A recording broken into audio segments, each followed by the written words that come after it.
to talk about fisheries in India, it's really big, right? We were like building a comprehensive farm management application, which would even give you a competition for SAP. It wasn't taking off really well. The adoption was very low because I was in this train and my fellow passenger was a shrimp farmer. So I was, chit chatting with him and then trying to, understand what is this all about. Though I knew I had seen like shrimp ponds, but I never got an understanding, deeper insight into how this business works. I always imagined that like, this is a very, very, small practice. Like people just, make something and take it to the local market. They sell it. They make some revenue, right? I was intrigued to know that the shrimp export alone brings about $5 billion to India every year. So $5 billion. 5 billion, yes, that's right. I'm talking 40,000 crores, one species, that is the Pacific white-leg shrimp, right? We call it banana shrimp. And you would be surprised to know, even I was surprised to know this, that we are the largest exporter of frozen shrimp to the world. 90% of shrimp that is being produced in India is exported, right? So fish is a low value, crop, and shrimp is a high value crop because it is being exported, right? So So typically, a shrimp farmer starts his journey by going to a hatchery. So hatcheries are the entities that produce the baby shrimps. We call it post larvae. Typically, a pond would be of 1 acre, which would have a 5 to 6 feet deep water. So the farmer takes it to the pond and he stocks them up in the pond, and he grows the shrimp for about 4 to 5 months period until they get a body mass of biomass of 25 grams. So 25 grams is considered to be a magic 40 count. To be a successful aquaculture farmer, one has to manage four important aspects. The first one would be water quality management. The second aspect is like FCR. FCR stands for feed conversion ratio. I will talk about it like as we go. And the third part is growth management, and the fourth part is healthcare management of the animal that you are growing. Right? Farmers are doing like they are going for a water quality testing, and then they will be writing it down in the farm ledger. So farm ledger is a dumb book, right? Which wherein like you are inputting the data, but it won't be able to provide you anything as an output, right? It doesn't provide you any insight. So there are billions of data points every day that you are entering in the pond ledger, but it doesn't give you any. It doesn't provide you any good, right? So aquaculture is considered to be one of the most efficient protein production system, right? The reason why I'm saying this is it has the most efficient feed conversion ratio. For producing 1 kilogram of beef, you would be inputting that animal, feeding that animal 8 kilogram of feed, right? That's about 1:8 times of FCR. And for lamb, it is 1:4. For the white bird, that is chicken, it is 1:2.5. For growing aquatic animal, it is 1:1.2. But unfortunately, our demography is completely different. So we have got a lot of small and medium holding farmers here, right? So there aren't any systems that first monitor, sense and monitor. So that's the basic thing, right? So once you know what is a problem, you would be able to come up with a solution. So we don't know what is a problem here. We don't have data points to understand what is our problem.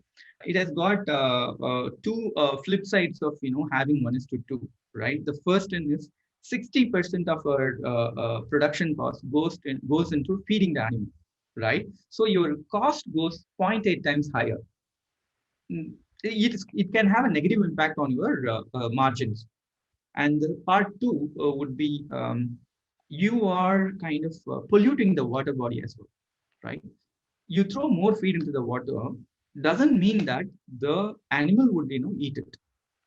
So it has got limited capacity for taking the feed, and it will take that much only. The remaining feed would go to the pond bottom, and it's gonna goes stale, and it's gonna increase the ammonia concentration in the water.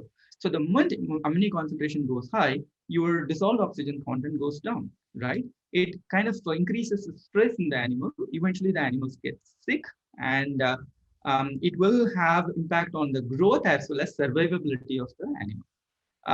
The way they do it right now is they calculate the FCR after they harvest, right? So it's kind of a postmortem that they are doing. They'll get to know, okay, I got like 1.7 FCR. Okay. So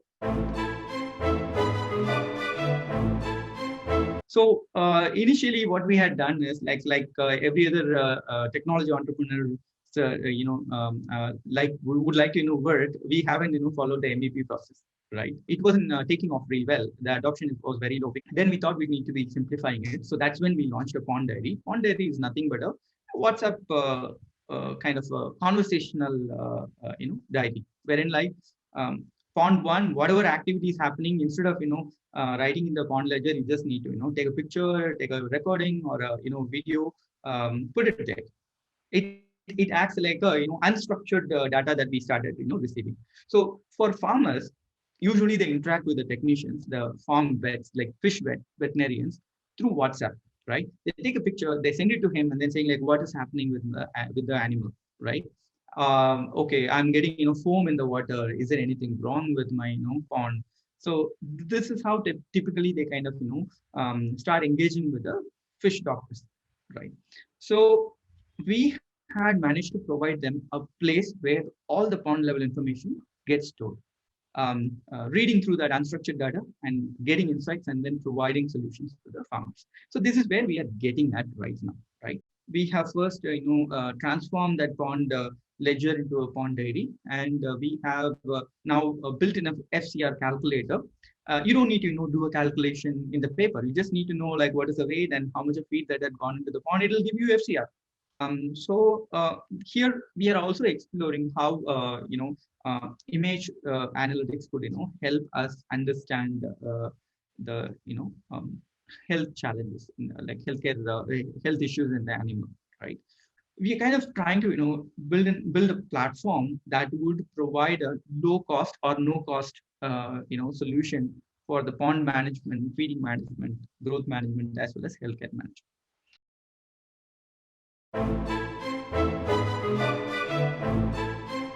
Our solutions are free, by the way. Right? Your solution is free. Our solution is free.